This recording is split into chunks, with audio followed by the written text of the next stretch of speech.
Il m'a regardé, ses yeux bleus, autrefois si tendres, maintenant aussi froids que le gel sur nos vignes en hiver. Maman, a dit Benoît, et le mot a sonné creux, nous pensons qu'il est temps pour toi de te reposer. Vraiment te reposer. J'ai souri, j'ai hoché la tête, et je suis parti sans un mot. Ce qu'il ne savait pas, c'est qu'il allait bientôt perdre tout ce qu'il croyait posséder. Avant de continuer, n'oubliez pas de liker cette vidéo, de laisser un commentaire pour me dire d'où vous la regardez, et de vous abonner pour ne manquer aucune de mes histoires. Tout a commencé ainsi. Mon nom était Lara, et mes mains portent l'histoire de la terre. Les rides profondes sur ma peau sont les sillons du temps passé à labourer, à tailler, à récolter les raisins de nos vignes. Le domaine des Aubiers n'était pas qu'un simple vignoble, c'était le cœur de ma famille, l'âme de ma lignée, le testament d'un amour inconditionnel pour cette terre fertile du Languedoc. J'ai hérité de ce joyau de mon père, qu'il avait lui-même reçu de son père, et ainsi de suite, sur 5 générations. Le vin des Aubiers était réputé pour son caractère, son histoire, sa capacité à raconter le soleil et la passion de notre région. C'était ma vie, ma fierté, mon héritage. Quand mon mari, Jean-Luc, est parti il y a 15 ans, c'est ce vignoble qui m'a gardé en vie. Chaque CEP, chaque grappe, chaque bouteille contenait un morceau de son souvenir. Mon fils unique, Benoît, avait toujours été mon espoir, l'héritier désigné, celui qui, je le croyais, prendrait le relais avec la même ferveur. J'avais mis toutes mes économies, mon temps, mon énergie à le former. Je lui avais enseigné chaque secret de la vigne, chaque nuance du terroir, chaque art de la vinification. Quand il a épousé Chloé, une femme ambitieuse venue de la ville, je les ai accueillis à bras ouverts. Je pensais que c'était le début d'une nouvelle ère de prospérité pour les Aubiers, une famille unie par la terre. J'avais tort. Au début, tout semblait parfait. Benoît et Chloé avaient des idées neuves, des ambitions pour moderniser le domaine. Ils parlaient de nouvelles techniques, de marketing digital, de marchés internationaux. J'étais ravie. Je les laissais prendre les rênes petit à petit, convaincus qu'ils sauraient perpétuer notre tradition tout en innovant. Je m'occupais des tâches quotidiennes, de l'entretien des vieux fûts, de la préparation des repas pour les ouvriers, de l'accueil des quelques clients fidèles qui venaient acheter leur vin directement à la propriété. Mais les choses ont commencé à changer subtilement. Maman, ce n'est plus la saison pour les confitures de figues, me dit Chloé un matin, alors que je préparais ma spécialité pour les visiteurs. Les clients veulent une image plus sophistiquée. Elle avait ce rire nerveux, un peu trop fort, qui masquait à peine son dédain. Puis ce fut la salle de dégustation. Mes vieilles tables en bois, polies par des décennies de main, furent remplacées par des comptoirs en marbre froid. Les nappes brodées par ma grand-mère disparurent au profit de sets de table minimalistes. C'est plus épuré, plus contemporain, expliqua Benoît, en évitant mon regard. J'ai hoché la tête, j'ai souri, j'ai tout mis sur le compte du progrès. Je ne voulais pas être la vieille femme aigrie qui s'accroche au passé. Mais les changements ne s'arrêtaient pas aux objets. Ils touchaient ma place, ma présence. Un jour, Chloé installa une serrure sur la porte de la cave à barriques, celle-là même où Jean-Luc et moi avions passé tant d'heures à veiller sur nos vins. Pour la sécurité, maman, dit-elle. Avec les nouvelles assurances, c'est obligatoire. Je n'avais plus accès à la cave sans leur permission. Puis mon bureau, un petit espace où je gérais les anciennes commandes et la paperasse, fut transformé en espace de coworking pour les stagiaires. Mes dossiers furent déplacés dans des cartons dans un coin du grenier. Tu n'as plus besoin de t'en occuper, maman, on gère tout le digital, me dit Benoît, avec une tape paternelle sur l'épaule, comme si j'étais une enfant. Je me sentais de plus en plus comme une invitée dans ma propre maison, sur ma propre terre. Le matin, je me levais tôt, comme toujours, pour aller saluer les vignes, sentir la rosée. Mais Benoît et Chloé commençaient leur journée plus tard, leur discussion tournait autour de chiffres, de projections, de rois. Des mots qui me semblaient étrangers à l'âme du vignoble. Le dîner était souvent froid, ou à des heures irrégulières. Chloé se plaignait que je laissais des miettes, que mes vieux ustensiles de cuisine n'étaient pas hygiéniques. Benoît ne disait rien, mais son silence était pire que les critiques de sa femme. Il était le miroir de son approbation. Une nuit, en allant chercher un verre d'eau, j'ai entendu leur voix dans la cuisine. Elle ne comprendra jamais nos ambitions, disait Chloé, sa voix basse mais tranchante. Le domaine a besoin de sang neuf, de nous. Benoît a répondu, sa voix hésitante. Mais c'est ma mère. Ta mère est une relique, Benoît, a rétorqué Chloé. Une belle relique, certes, mais une relique tout de même. Pour que les Aubiers prospèrent vraiment, il faut qu'elle lâche prise. Complètement. Mon cœur s'est serré. Lâcher prise. Était-ce cela qu'il voulait? Que je disparaisse. Que je me fonde dans le décor comme une vieille pierre usée par le temps. Je suis retournée dans ma chambre, le verre d'eau oublié, le silence de la nuit plus assourdissant que jamais. Je savais que quelque chose se tramait, quelque chose de plus grand, de plus cruel que de simples remarques passives-agressives. La vendange approchait, et avec elle, le pressentiment d'une récolte amère pour moi. Mais il ne se doutait pas que, dans le secret de mon cœur, je gardais une grappe bien plus précieuse, une grappe qui, une fois pressée, libérerait un jus capable de tout détruire. Le silence du vignoble n'était pas vide, il était plein de mon attente. Le silence du vignoble n'était pas vide, il était plein de mon attente. Les jours qui suivirent furent comme des feuilles mortes charriées par le vent, chacune emportant un peu plus de ma place. Laurent et Chloé, sous prétexte de moderniser l'exploitation, commencèrent à effacer mes empreintes, subtilement d'abord, puis avec une audace croissante. Le bureau, où j'avais passé des décennies à gérer les comptes et les commandes, fut le premier à subir leur assaut. Un matin, sans un mot, ils y déménagèrent leur propre matériel, reléguant mes vieux registres et mon fauteuil usé dans un coin poussiéreux de l'entrepôt. Laurent haussait les épaules quand je le regardais, un sourire contrit sur les lèvres. « Maman, c'est pour l'efficacité. Tu sais, les nouvelles technologies ?» Mais ses yeux évitaient les miens, trahissant un malaise qui ne durait qu'un instant. Chloé, elle, ne se donnait même plus la peine de feindre. Ses yeux bleus, autrefois pétillants d'une fausse admiration, me traversaient désormais comme si j'étais transparente, un fantôme sans substance. On m'excluait des dégustations avec les clients importants, mes conseils sur les cépages étaient ignorés, et mes recettes pour le vin de table, transmises de génération en génération, furent remplacées par des méthodes plus scientifiques. Je n'étais plus la matriarche, j'étais une invitée indésirable dans ma propre vie. Leurs conversations, autrefois chuchotées, devenaient maintenant à peine voilées. Je les entendais rire dans la cuisine, parler de leurs projets, de leur avenir, pour le domaine, comme si mes 40 années de sueur et de sacrifice n'avaient été qu'un prologue insignifiant à leur grande histoire. Un soir, j'ai surpris une phrase de Chloé, prononcée avec un ricanement froid. Il faut qu'elle comprenne. C'est astérisque notre astérisque tour maintenant. Elle a eu le sien. La phrase résonnait dans l'air, tranchante comme le sécateur sur une vigne morte, une lame invisible plantée dans mon cœur. Laurent n'avait rien dit, mais son silence était une approbation tacite, une trahison plus amère que n'importe quelle parole. Mon propre fils, celui que j'avais porté, nourri, élevé seul après la mort de son père, celui pour qui j'avais renoncé à tant de choses, me voyait comme un obstacle à éliminer, une relique encombrante. Le chagrin était un vin lourd, épais, qui me remontait à la gorge, menaçant de m'étouffer. Je me rappelais les nuits passées à son chevet quand il était enfant, les sacrifices pour payer ses études, les conseils donnés avec amour. Tout cela était-il donc si facilement oublié? Mais ce soir-là, quelque chose changea en moi. Le chagrin se transforma, lentement, en une colère froide, cristalline, une détermination inébranlable. J'avais donné ma vie pour ce vignoble, pour cette famille. J'avais tout bâti, pierre par pierre, vigne par vigne, souvent seul, affrontant les caprices de la nature et les revers économiques. Ce domaine n'était pas seulement une terre et des bâtiments, c'était le sang de mon sang, le travail de mes mains, le rêve de mon défunt mari, qu'il m'avait confié sur son lit de mort. Il croyait pouvoir me le prendre? Me chasser comme une intruse de ma propre maison, de mon propre héritage, pour leur simple confort? Ils se trompaient lourdement. Ils avaient oublié que je n'étais pas qu'une mère vieillissante, une grand-mère à mettre de côté, bonne à faire la cuisine et à raconter des histoires. J'étais Éliane Dubois. Et une Dubois ne lâche jamais ce qui lui appartient. Jamais. Je commençais à les observer. Non plus avec la tristesse d'une victime, mais avec la précision d'une stratège, la patience d'une chasseuse. Leurs habitudes, leurs points faibles, leurs ambitions démesurées. Ils étaient aveuglés par leur soif de pouvoir et d'argent, si sûrs de leur légitimité que ils ne verraient jamais le piège que je tissais. Ce vignoble, c'était ma vie, le sang de mon grand-père, les rires de mon mari. Marc et Sophie avaient effacé son histoire, ne voyant que profit. Ils avaient réaménagé la maison, modernisé la cave, apposé leur nom sur les étiquettes. Le plus insultant, c'était leur mépris pour le terroir, l'âme du vin. Ils le réduisaient à un produit. Sa véritable valeur résidait dans son passé, ses secrets enfouis. Et c'est là que résidait ma force. Mon grand-père, un homme de peu de mots mais de grande sagesse, m'avait confié des récits que personne d'autre ne connaissait. Des histoires d'un pacte secret, d'un accord sous le chêne centenaire, scellé par nos ancêtres. À l'époque, de simples contes. Aujourd'hui, ils résonnaient. J'ai repensé à l'acquisition de la parcelle La Belle Vue, notre grand cru.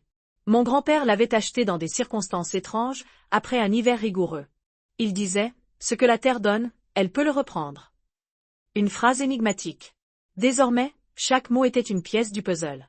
J'ai commencé par les vieux registres, ceux que Marc avait relégués au fond d'une cave humide. Chaque nuit, lampe de poche en main, je déchiffrais les actes notariés, les contrats de vente, les testaments familiaux, remontant des générations. C'était un travail de fourmi, épuisant. Je savais que le secret y était caché. Et puis, je l'ai trouvé. Une annexe manuscrite à l'acte de vente de la Belle-Vue, datant de 1922. Une clause à peine lisible, rédigée dans un langage juridique archaïque. Elle stipulait que si la lignée directe des vendeurs, les Dubois, devait un jour se trouver dans le besoin extrême et sans héritier masculin, la parcelle reviendrait à eux ou à leurs descendants féminins, en échange d'une somme symbolique. Une condition absurde à l'époque. Mais la signature de mon grand-père et celle du notaire étaient là. Lusang Asiglaka. La Belle-Vue, notre joyau, n'était pas entièrement à nous. Elle était liée par un fil ténu à une famille oubliée.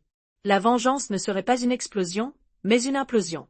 Ce n'était pas seulement la parcelle qui était en jeu, mais l'intégralité de l'appellation Grand Cru de la matriarche, celle dont Marc et Sophie étaient si fiers. Sans la Belle-Vue, l'appellation perdait sa légitimité, son cœur même. Leur héritage, construit sur l'orgueil, s'effondrerait. Mais avant d'agir, je devais vérifier. Les Dubois. Existaient-ils encore? Avaient-ils eu des descendants? Étaient-ils dans le besoin extrême? La tâche était colossale, mais une force nouvelle m'envahissait. Ce n'était plus ma dignité que je défendais, mais l'âme de ce vignoble. Ma première étape fut discrète. J'ai utilisé mes contacts les plus anciens, des amis loyaux. J'ai contacté Pierre, l'ancien archiviste de la mairie, un homme à la mémoire d'éléphant. Sous prétexte de recherche généalogique, je l'ai questionné sur la famille Dubois. Il se souvenait d'eux. Une lignée de femmes, la dernière, une certaine Isabelle Dubois, avait quitté la région il y a des décennies. Sans nouvelles, sans héritier connu. Mon cœur se serra. Si elle n'avait pas d'héritier, la clause était caduque. Mais alors, Pierre ajouta, « Ah oui, Isabelle, elle a eu une fille, hors mariage. Une petite Anne. Elle n'est jamais revenue ici, mais je me souviens qu'elle vivait du côté de Bordeaux, il y a quelques années, dans une situation un peu précaire, je crois. Une fille. Une lignée féminine. Précaire. » Les mots étaient des étincelles. La cloche. Elle était vivante. Je devais trouver Anne Dubois. Le temps pressait. Marc et Sophie, dans leur arrogance aveugle, venaient de lancer une campagne de marketing agressive pour leur nouveau millésime, le Grand Cru de la matriarche, édition Marc et Sophie. Ils parlaient de doubler les rendements, d'étendre la production. Ils ignoraient le venin qui se cachait dans les racines de leur ambition. Je les observais avec un calme troublant, les laissant s'enfoncer. La chute serait d'autant plus dure. Je me suis rendu à Bordeaux, sans un mot. Une ville immense, mais avec une intuition. J'ai cherché dans les registres civils, les annuaires, les associations. Des jours infructueux. Puis, dans une petite bibliothèque de quartier, une bénévole a mentionné une Anne qui venait parfois lire les journaux, une femme discrète, solitaire, avec des difficultés. Son nom de famille? Je crois que c'est Dubois, oui. Elle vit dans un petit appartement, pas loin d'ici. Mon cœur a fait un bond. Le destin était de mon côté. J'ai trouvé l'immeuble. Vieux, délabré. L'appartement d'Anne Dubois était au 3e étage. J'ai frappé, le cœur battant. Une femme d'une 50aine d'années, aux traits tirés, m'a ouvert. Ses yeux étaient ceux de la souffrance. Madame Dubois? Ai-je demandé. Elle a hoché la tête, méfiante. Je lui ai expliqué qui j'étais, Éliane de Montaigne, du vignoble. Elle m'a fait entrer. Son appartement était spartiate. Elle m'a offert un verre d'eau. Et là, j'ai tout déballé, l'histoire de la clause, le pacte secret, la parcelle à Belle-Vue, l'héritage. Au début, elle était sceptique, puis l'incrédulité a laissé place à la stupeur, et enfin, à une lueur d'espoir. Elle n'avait rien, juste des dettes et une dignité blessée. La condition de besoin extrême était largement remplie. Elle avait les larmes aux yeux en lisant la copie de l'annexe. C'est incroyable, a-t-elle murmuré. Ma grand-mère parlait parfois d'un vieux secret. Je lui ai expliqué la procédure, les implications. Elle pouvait réclamer la parcelle. Ce n'était pas un cadeau, c'était la réparation d'une injustice ancienne. Sa part de l'héritage. Mon cœur, si lourd, se sentait étrangement léger. La justice était en marche. Je suis rentré au vignoble, le cœur léger, une nouvelle détermination. Marc et Sophie organisaient une grande dégustation pour des importateurs étrangers, une démonstration de force. Ils riaient, trinquaient, inconscients de l'orage. Je les observais, avec le calme implacable de celle qui détient la vérité. Leurs sourires arrogants, leurs discours vantards, tout cela allait s'effondrer. J'avais trouvé la clé, le levier. Le silence du vignoble semblait murmurer ma vengeance. J'avais déjà envoyé les documents à mon ancien notaire, maître Dubois, aucune parenté avec Anne, un homme intègre qui avait désapprouvé leur comportement. Il avait été choqué par la clause, confirmant sa validité. Il avait même proposé d'aider Anne pro bono. Tout était en place. La machine était lancée. Je n'avais qu'à attendre le moment parfait.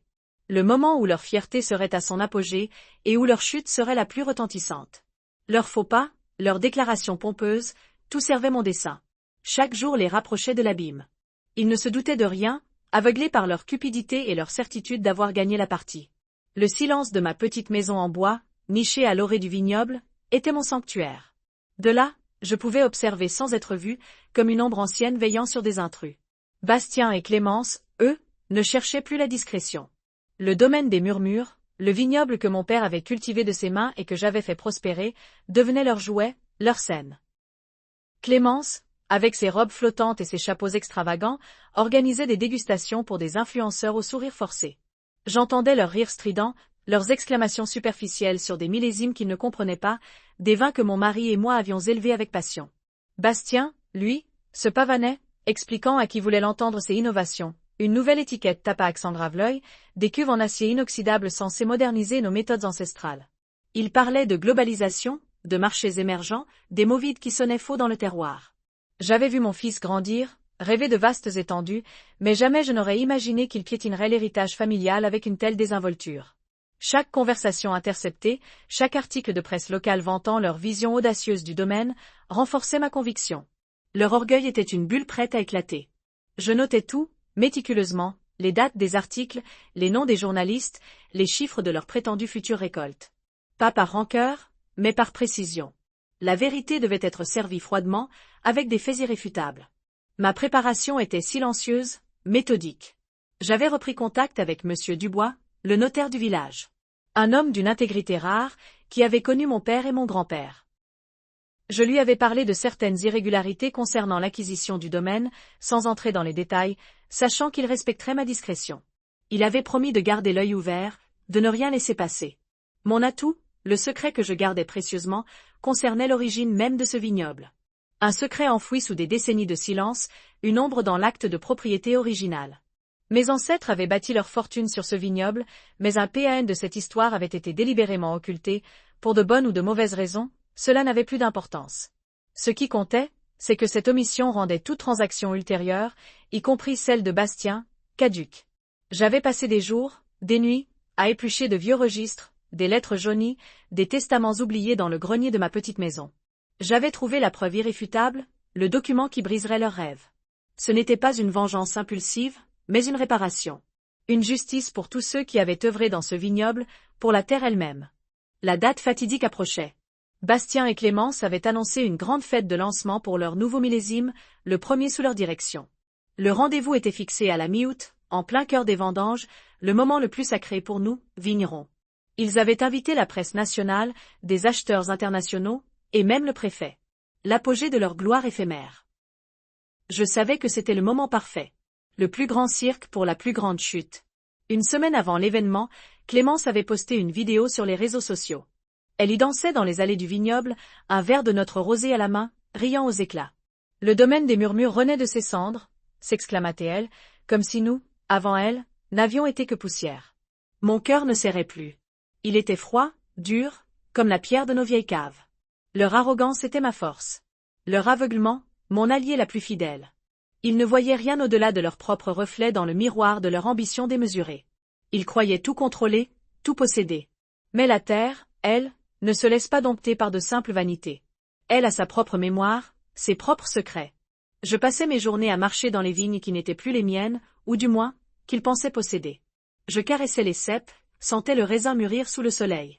C'était mon adieu silencieux, ma promesse à cette terre que je l'honorerais en révélant la vérité.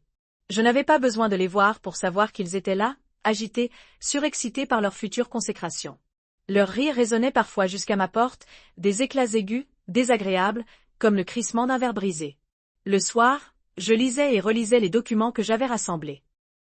L'acte de propriété de 1887, les lettres échangées entre mon arrière-grand-père et un certain monsieur Lévesque, un homme dont le nom avait été effacé de toutes les archives familiales. Lévesque était l'ancien propriétaire, un cultivateur modeste, sans descendance connue, qui avait été contraint de vendre sa terre dans des circonstances troubles, juste avant que ma famille n'acquiert le domaine. Le secret n'était pas dans la vente elle-même, mais dans ce qui avait précédé. Une dette fictive, une manœuvre juridique douteuse, une injustice. Ce n'était pas un vol au sens strict, mais une expropriation orchestrée avec la complicité d'un notaire peu scrupuleux de l'époque. Ce document, une reconnaissance de dette signée de la main de mon ancêtre, mais prouvant l'inexistence de la dette elle-même, était la clé. Il montrait que la terre n'avait jamais été légitimement acquise.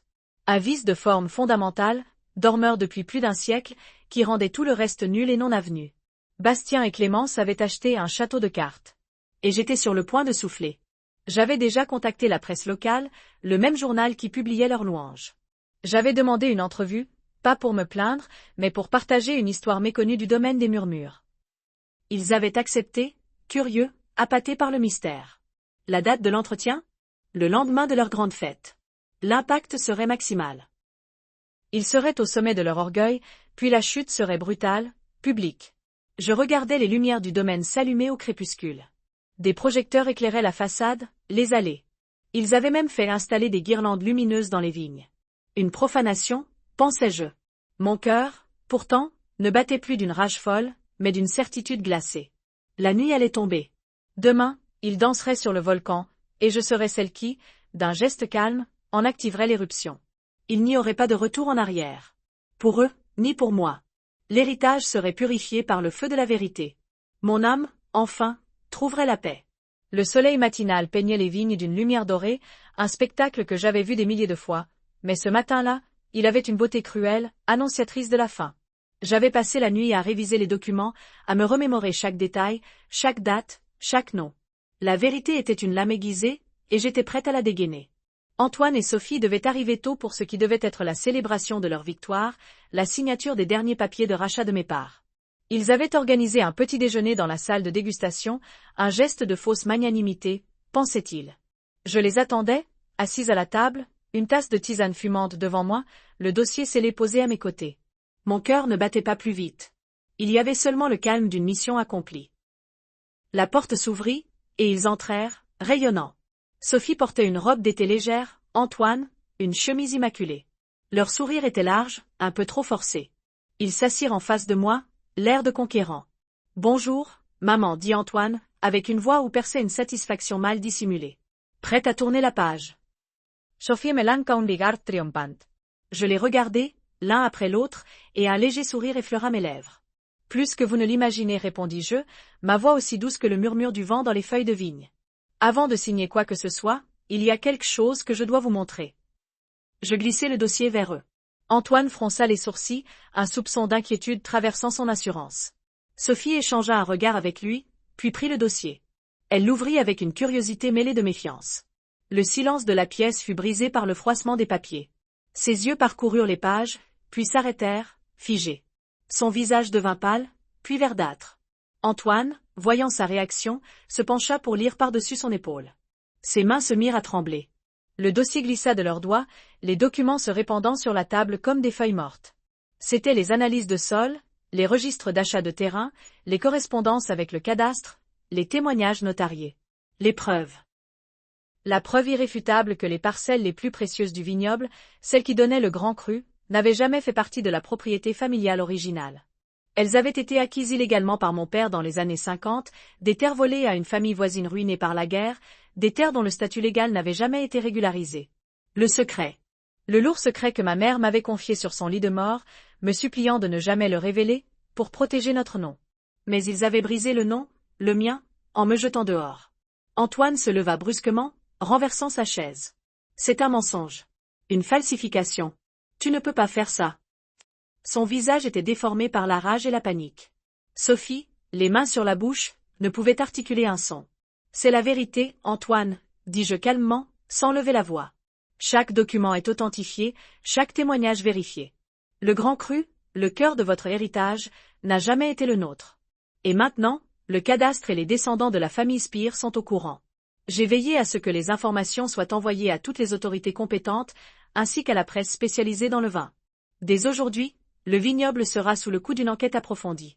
Les terres seront saisies. Les vins produits sur ces parcelles devront être retirés du marché, leur étiquette Grand Cru deviendra un symbole de fraude. Votre réputation, la réputation que vous avez tant voulu bâtir sur le dos de mon travail, sera réduite en poussière. L'héritage que vous pensiez m'avoir volé, vous l'avez perdu pour toujours, et bien plus encore. Antoine me fixait, les yeux injectés de sang. Tu nous as détruits, murmura-t-il, sa voix brisée. Tu nous as tout pris. Jay Suprai. Non, Mon fils. Vous avez tout détruit vous-même, par votre avidité et votre ingratitude. Je n'ai fait que révéler ce qui était déjà cassé. Vous m'avez dépossédé de ma dignité, de ma maison, de mon rôle. J'ai simplement rétabli l'équilibre. Le prix de votre trahison est la vérité. Sophie commença à sangloter, son corps secoué de spasmes. Les banques, les prêts, tout est fini. Je l'ai regardé une dernière fois.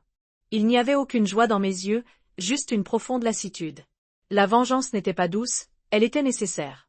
Je me levai, ramassai quelques-uns des documents éparpillés sur la table, les glissant dans un sac en toile que j'avais apporté. La justice prend parfois des chemins détournés, dis-je, ma voix claire et ferme. Mais elle arrive toujours. Je me dirigeai vers la porte, les laissant au milieu du chaos de leur ruine. Derrière moi, j'entendis Antoine crier, un cri de bête blessée, de rage impuissante. Sophie pleurait sans retenue. Je ne me retournai pas. Le silence du vignoble, si lourd autrefois de mes peines, était maintenant empli d'une nouvelle mélodie, celle de la liberté. Je marchais lentement à travers les rangs de vignes, les pieds foulant la terre qui avait été ma vie, et qui ne l'était plus. L'air était frais, le soleil chaud sur ma peau. Je n'étais plus la matriarche dépossédée, ni la victime. J'étais une femme libérée, ayant payé le prix de sa paix. Je n'avais plus de maison, plus de vignoble, mais j'avais ma dignité intacte, mon âme apaisée. Le secret était dehors, les mensonges exposés. L'héritage n'était pas de pierre et de vin, mais de vérité. Et cela, il ne pourrait jamais me le reprendre. Je savais que la route devant moi serait incertaine, mais pour la première fois depuis longtemps, j'accueillais cette incertitude avec sérénité. La vie ne faisait que commencer, loin des ombres du passé. Et cela, c'était le plus beau des héritages. La petite maison au bord de la rivière, loin des rangées de vignes et des souvenirs amers, était devenue mon havre. Chaque matin, le chant des oiseaux remplaçait le cliquetis des bouteilles vides et les voix aigres. Je cultivais un petit jardin, non pas pour le profit, mais pour le simple plaisir de voir la vie éclore de mes propres mains. Les nouvelles du vignoble parvenaient rarement, et quand elles le faisaient, elles glissaient sur moi comme l'eau sur une pierre polie. Le bruit de l'effondrement était lointain, un écho à peine audible, un murmure dans le vent que je n'écoutais plus. Le secret que j'avais dévoilé avait agi comme un acide, rongeant les fondations de leur empire éphémère. Il avait révélé la vérité sur les origines de cette terre, non pas un don pur et simple, mais une transaction complexe, entachée d'anciennes dettes et de clauses oubliées, invalidant toutes leurs prétentions à une propriété exclusive et sans faille. Leur héritage, bâti sur le sable de leur avarice, s'était effondré, non par ma main directe, mais par la révélation d'une vérité qu'ils avaient si désespérément cherché à enterrer. Mon véritable héritage n'était pas dans la terre, mais dans l'âme que j'avais reconstruite, pierre par pierre, après la démolition. Il n'y avait plus de place pour la colère, seulement pour une paix profonde, comme celle d'une vieille vigne qui a survécu à l'hiver et porte de nouveaux fruits. Je passais mes journées à lire, à peindre, et parfois, à écrire, non pas des lettres de reproche, mais des récits de vie, des histoires de résilience. Les visages d'Étienne et de Chloé ne mentaient plus. Ils étaient devenus des personnages secondaires d'un passé révolu, des leçons tirées, des ombres dissipées par la lumière du soleil sur ma nouvelle véranda. La notion de vengeance, si elle avait un jour brûlé en moi, s'était transformée en une simple justice, une loi naturelle où chaque action entraîne une conséquence. Et la leur était tombée, implacable. Le silence qui m'entourait n'était plus celui de la solitude imposée, mais celui d'une liberté choisie. Un silence rempli du bourdonnement des abeilles, du murmure du vent dans les feuilles des arbres, du clapotis doux de la rivière. C'était le son d'une vie enfin à moi, non définie par les attentes ou les trahisons des autres. Je me suis souvenu de la sensation de mes doigts dans la terre, non pas la terre riche des vignobles, mais la terre de mon petit potager, plus humble, mais infiniment plus gratifiante. Chaque graine plantée était un acte de foi, chaque pouce un symbole de renouveau. Je n'avais plus à prouver ma valeur, ni à quiconque, ni à moi-même.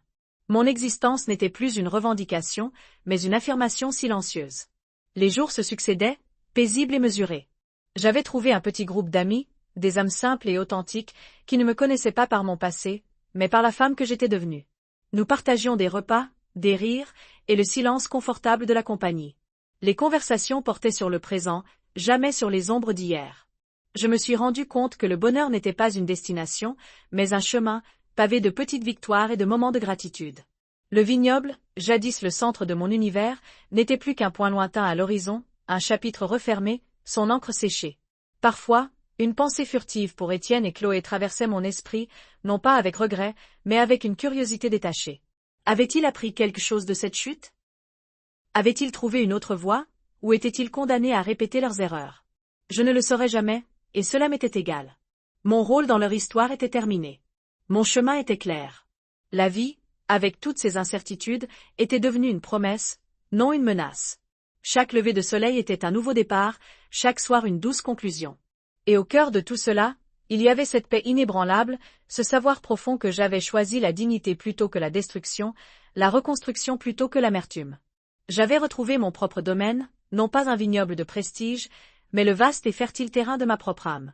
Et cela, il ne pourrait jamais me le reprendre. Je savais que la route devant moi serait incertaine, mais pour la première fois depuis longtemps, j'accueillais cette incertitude avec sérénité. La vie ne faisait que commencer, loin des ombres du passé. Et cela, c'était le plus beau des héritages.